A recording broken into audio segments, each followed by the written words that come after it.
ಕಟ್ಟಡ ಕಾರ್ಮಿಕರು ಈ ದೇಶದ ಬೆನ್ನೆಲುಬು. ಕಾರ್ಮಿಕರು ದೇಶದ ಆರ್ಥಿಕತೆ ಹೆಚ್ಚಿಸುವಲ್ಲಿ ಪ್ರಮುಖ ಪಾತ್ರ ವಹಿಸ್ತಾ ಇದ್ದಾರೆ.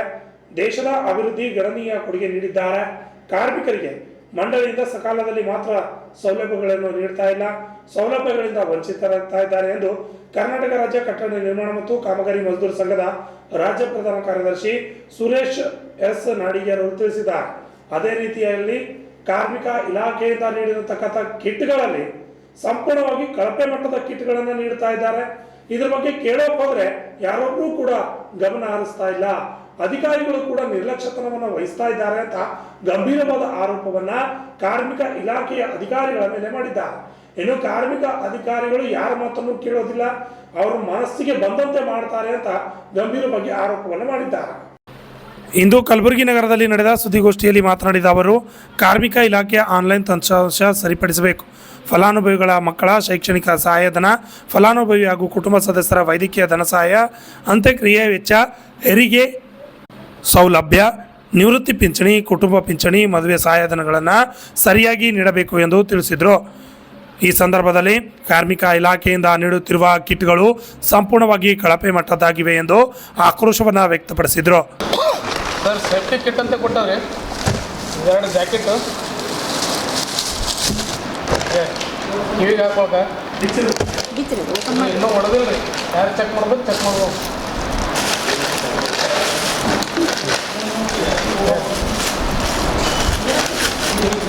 ಕಿವಿಗೆ ಹಾಕೊಳ್ಳೋರು ಜಾಸ್ತಿ ತೊಗೊಳ್ಬೋದು. ಹಾಂ ರೀ, ಚಸ್ಮಾ ಕೊಟ್ಟವ್ರಿ, 10 ರೂಪಾಯಿ 50 ರೂಪಾಯಿ ಗೊತ್ತಿಲ್ಲ, ಪ್ಲಾಸ್ಟಿಕ್. ಏರಿ ಹ್ಯಾಂಡ್ ಗ್ಲೌಸ್ ಕೊಟ್ರೆ ನಮ್ಮ ಕೈಗೆ ಬರಲ್ಲ. ಅದೇ ಸಣ್ಣ ಹುಡುಗರು ಕೆಲಸ ಮಾಡ್ತಾರೆ, ಅದು ಕೊಟ್ಟಿರ್ತಾರೆ. ಹೆಲ್ಮೆಟ್ ರೀ, ಅದು ನಿಮ್ಗೆ ಏನು ಉಪಯೋಗ ಆಗ್ತದೆ ಅದು ಹೇಳ್ರಿ ಅವ್ರಿಗೆ. ಇದು ಏನೂ ಕೆಲಸ ಬರಲ್ಲ ನಮಗೆ. ನಾವೇನು ರೋಡ್ ಮೇಲೆ ಇದ್ದು ಕೆಲಸ ಮಾಡೋಕ್ಕಾಗ್ತಿಲ್ಲ. ಎಲೆಕ್ಟ್ರಿಷಿಯನ್ ಕೆಲಸ ಮಾಡ್ತೇವೆ ಅಂತಂದ್ರೆ ಬಿಲ್ಡಿಂಗ್ದಾಗ ಅಷ್ಟು ಸೇಫ್ಟಿ ಇರೋದಾಗ ಕೆಲಸ ಅಂತೂ ಮಾಡಲ್ಲ. ಇದು ಕೆಲಸಕ್ಕೆ ಏನು ಯೂಸ್ ಇಲ್ಲ ನಮಗೆ. ಕಳಪೆ ದರ್ಜೆದಿದೆ ಅಂತ ಅವರ ಅಭಿಪ್ರಾಯ ಸರ್. ಗಿಟ್ಟು ಕೊಡಪ್ಲೆ ಅಂದ್ರೆ ದೊಡ್ಡದೊಂದು ಮಷೀನ್ ಕೊಡ್ರಿ, ಕೆಲಸಕ್ಕೆ ಕೈಗೆ ಬರಪ್ಲೆ.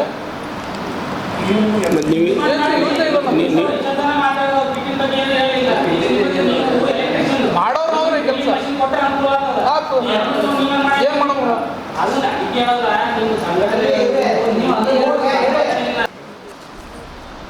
ನಮಸ್ಕಾರ ಸರ್ ಎಲ್ಲರಿಗೂ ಪತ್ರಕರ್ತರಿಗೆ. ನಾವು ಕರ್ನಾಟಕ ರಾಜ್ಯ ಕಟ್ಟಡ ಕಾರ್ಮಿಕರ ಕಲ್ಯಾಣ ಮಂಡಳಿಯಲ್ಲಿ ಆಗ್ತಕ್ಕಂಥ ನಮ್ಮ ಕಾರ್ಮಿಕರಿಗೆ ಆಗ್ತಕ್ಕಂಥ ಸಮಸ್ಯೆಗಳು ಮತ್ತು ಬೇಡಿಕೆಗಳು ಹಲವಾರು ಬಾರಿ ಕಟ್ಟಡ ಕಾರ್ಮಿಕ ಕಲ್ಯಾಣ ಮಂಡಳಿಗೆ ನಾವು ಪತ್ರ ಕೊಟ್ಟು ಅದೇ ಒಂದು ಪತ್ರನ ಇವತ್ತು ತಮ್ಮ ಪತ್ರಿಕಾಗೋಷ್ಠಿಯಲ್ಲಿ ತಮಗೆ ಮಾಹಿತಿ ನೀಡಲು ಕೊಟ್ಟಿದ್ದೇವೆ. ಕಟ್ಟಡ ಕಾರ್ಮಿಕರು ಈ ದೇಶದ ಬೆನ್ನೆಲುಬು. ದೇಶದ ಬೆನ್ನೆಲುಬು ಅಂದರೆ ಈ ದೇಶದ ಸಮಾಜದಲ್ಲಿ ಕಟ್ಟಕಡೆಯ ವ್ಯಕ್ತಿಗಳು ಈ ದೇಶದ ಆರ್ಥಿಕತೆಯಲ್ಲಿ ಭಾಗವಹಿಸ್ತಾರೆ. ಅವ್ರಿಗೆ ಆದಂಥ ಒಂದು ಕರ್ನಾಟಕ ಸರ್ಕಾರ 2007ರಲ್ಲಿ ಒಂದು ಕಟ್ಟಡ ಕಾರ್ಮಿಕರ ಕಲ್ಯಾಣ ಮಂಡಳಿ ಅಂತ ಪ್ರಾರಂಭ ಮಾಡಿ ಅವರಿಗೆ ನೋಂದಣಿ ಮಾಡ್ಕೊಂಡು ಒಂದು ಲೇಬರ್ ಕಾರ್ಡು ಅಂತ ಕೊಡ್ತಾರೆ. ಆ ಲೇಬರ್ ಕಾರ್ಡು ಅಂತ ಕೊಟ್ಟರೆ ಅದಕ್ಕೆ ಕೆಲವು ಸೌಲಭ್ಯಗಳು ಅದಾವೆ. ಸುಮಾರು 10 ರಿಂದ 15 ಸೌಲಭ್ಯಗಳನ್ನು ಕೊಡ್ತಾ ಇದ್ದಾರೆ. ಆ ಸೌಲಭ್ಯಗಳು ಕೊಡ್ಬೇಕಾದ್ರೆ ಅವ್ರೇನು ಕಾರ್ಮಿಕ ಇರ್ತಾನೆ ಆ ಸೌಲಭ್ಯಕ್ಕಾಗಿ ಅರ್ಜಿ ಹಾಕ್ಕೋಬೇಕು, ಅಥವಾ ಅವ್ನ ಮಕ್ಕಳಿಗೆ ಸಂಬಂಧಪಟ್ಟಿದ್ದರೆ ಅವ್ನ ಮಕ್ಕಳಿಗೆ ಸಂಬಂಧಪಟ್ಟವ್ರು ಅರ್ಜಿ ಹಾಕ್ಕೋಬೇಕು. ಅದನ್ನು ಇತ್ತೀಚೆಗೆ ಕಳೆದ 2 ವರ್ಷದಿಂದ DBT ಮುಖಾಂತರ ಆ ಹಣ ಸಂದಾಯ ಮಾಡ್ತಾರೆ ನಾವು ಸೌಲಭ್ಯಕ್ಕಾಗಿ ಅರ್ಜಿ ಹಾಕಿದಾಗ. ಈಗಿರ್ತಕ್ಕಂಥ ಸರ್ಕಾರ ಆಗಲಿ, ಹಿಂದಿರ್ತಕ್ಕಂಥ ಸರ್ಕಾರ ಆಗಲಿ, ಎಲ್ಲ ಸರ್ಕಾರಗಳು ಒಂದೇ ನಾಣ್ಯದ 2 ಮುಖಗಳು.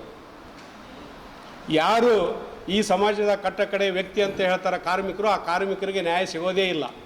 ನಾವು ಎಷ್ಟೇ ಹೋರಾಟ ಮಾಡಿದರೂ ಅಧಿಕಾರ ತಮ್ಮಲ್ಲಿ ಇರ್ತೈತಿ, ನಮ್ಮ ಹತ್ರ ಅಧಿಕಾರ ಇರ್ತೈತೆ, ನಾವು ಹೇಳಿದ್ದೆ ದಾರಿ, ನೀನು ಹಿಡಿದಿದ್ದೆ ದಾರಿ ಅಂತಕ್ಕಂಥ ಒಂದು ಪ್ರವೃತ್ತಿ ಒಳಗೆ ಸರ್ಕಾರಗಳು ಹೋಗ್ತಾ ಇದ್ದಾವೆ. ಈಗ ನಾವು ಹಲವಾರು ಬಾರಿ ನಮ್ಮ ಕಟ್ಟಡ ಕಾರ್ಮಿಕರ ಸಮಸ್ಯೆಗಳ ಬಗ್ಗೆ ಕಟ್ಟಡ ಕಾರ್ಮಿಕರ ಕಲ್ಯಾಣ ಮಂಡಳಿಗಾಗಲಿ, ಕಲ್ಯಾಣ ಮಂಡಳಿ ಅಧ್ಯಕ್ಷರಿಗಾಗಲಿ, ಕಲ್ಯಾಣ ಮಂಡಳಿಯ ಮುಖ್ಯ ಕಾರ್ಯದರ್ಶಿಗಾಗಲಿ, ಲೇಬರ್ ಸೆಕ್ರೆಟರಿಗಳಿಗಾಗಲಿ ಪತ್ರ ಕೊಟ್ಟರು ನಮ್ಮ ಸಮಸ್ಯೆಗಳು ಬಗೆಹರಿದಿಲ್ಲ. ಮೊದಲನೇದು ನಮ್ಮದು ಆನ್ಲೈನ್. ನಾವು ಆನ್ಲೈನಲ್ಲಿ ಅರ್ಜಿ ಹಾಕ್ತಕ್ಕಂಥ ವ್ಯವಸ್ಥೆ ಇದೆ.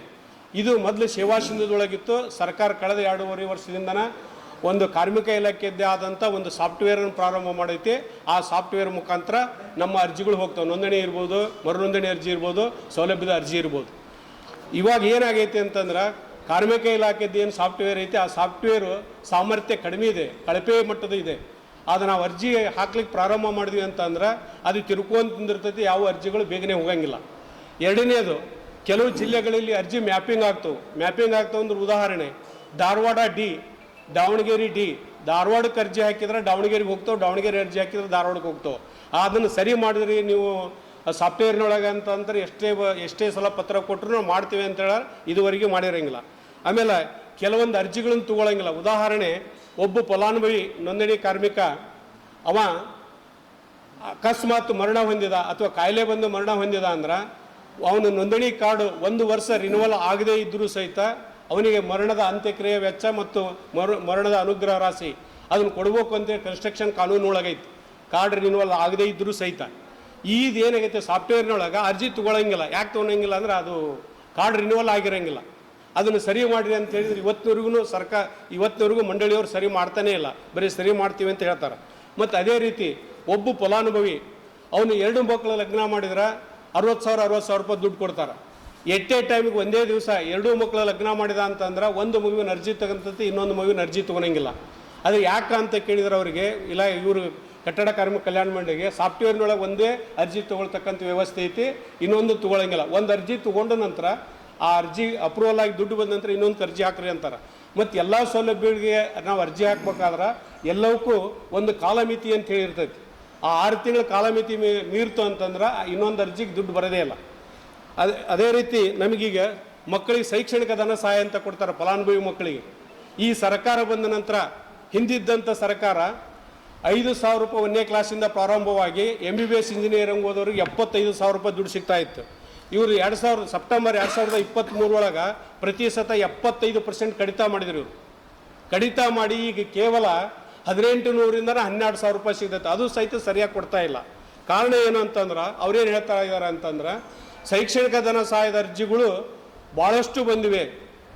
ಎಷ್ಟು ಅಂದ್ರೆ 12-13 ಲಕ್ಷ ಶೈಕ್ಷಣಿಕ ಧನ ಸಹಾಯದ ಅರ್ಜಿ ಬಂದು ಅದಕ್ಕೆ ಕೊಡೋಕ್ಕಾಗ್ತಾ ಇಲ್ಲ ಅಂತೇಳಿ ಅದಕ್ಕೋಸ್ಕರ ಇದನ್ನು ಕಡಿತ ಮಾಡಿದ್ವಿ ಅಂದರೂ ಸಹಿತ 22, 23, 24ನೇ ಇಶ್ಯೂ ಅರ್ಜಿಗಳನ್ನು ಸರಿಯಾಗಿ ಇವತ್ತಿನವರೆಗೂ ಶೈಕ್ಷಣಿಕ ಧನ ಸಹಾಯ ಕೊಡಲೇ ಇಲ್ಲ ಸರ್ಕಾರ, ಕಟ್ಟಡ ಕಾರ್ಮಿಕ ಕಲ್ಯಾಣ ಮಂಡಳಿಯವರು.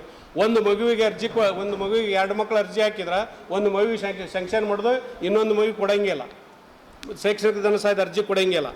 ಅದೇ ರೀತಿ 2000 ಅದರೊಳಗೆ ಇನ್ನೂ ಒಂದು ಬರುತ್ತೆ, ಸಾಫ್ಟ್ವೇರ್ನೊಳಗೆ ಈಗಿರ್ತಕ್ಕಂಥ ಕಾರ್ಮಿಕ ಇಲಾಖೆ ಸಾಫ್ಟ್ವೇರ್ನಾಗ ಮಕ್ಕಳು ಶೈಕ್ಷಣಿಕ ಧನ ಸಹಾಯ ಅರ್ಜಿ ಹಾಕ್ಲಿಕ್ಕೆ ಅವಕಾಶ ಇಲ್ಲ.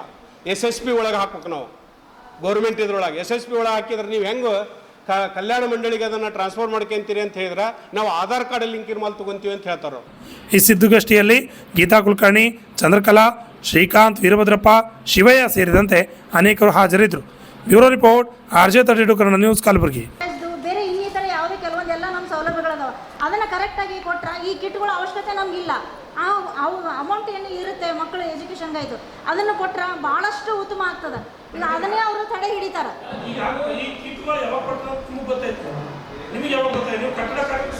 ಹೌದು, ನಮ್ಮ ಕಾರ್ಮಿಕರು ಹೇಳಿದ್ಮೇಲೆ ನಮ್ಗೆ ಗೊತ್ತಾಗ್ತದ. ನಾವು ಅದ್ರ ಬಗ್ಗೆ ನಾವು ಕೇಳಿವಿ ಸರ್, ಅದ್ರ ಬಗ್ಗೆ ಅದನ್ನ ನಾವು ಕೇಳಿದ ಮೇಲೆನೆ ಇವತ್ತು ನಾವು ಪತ್ರಿಕಾಗೋಷ್ಠಿ ಇಟ್ಕೊಂಡಿರೋದು. ಬಂದದ ಸರ್ ಗಮನಕ್ಕೆ, ನಾವೇ ನಮಗೆ ಹೇಳಿದ ಮೇಲೆ ನಾವು ಅದನ್ನ ಈ ಮಾತನ್ನ ನಾವು ಆಫೀಸ್ನಲ್ಲಿ ಹೋಗಿ ನಾನು ವಿಚಾರ ಮಾಡಿದ್ದೀನಿ. ನಾನು ಆಫೀಸ್ನಲ್ಲಿ ಇದ್ರ ಬಗ್ಗೆ ಮಾತಾಡಿ ಬಂದೀನಿ. ನಾನು ಹೌದು ಮಾಡ್ಬೇಕು.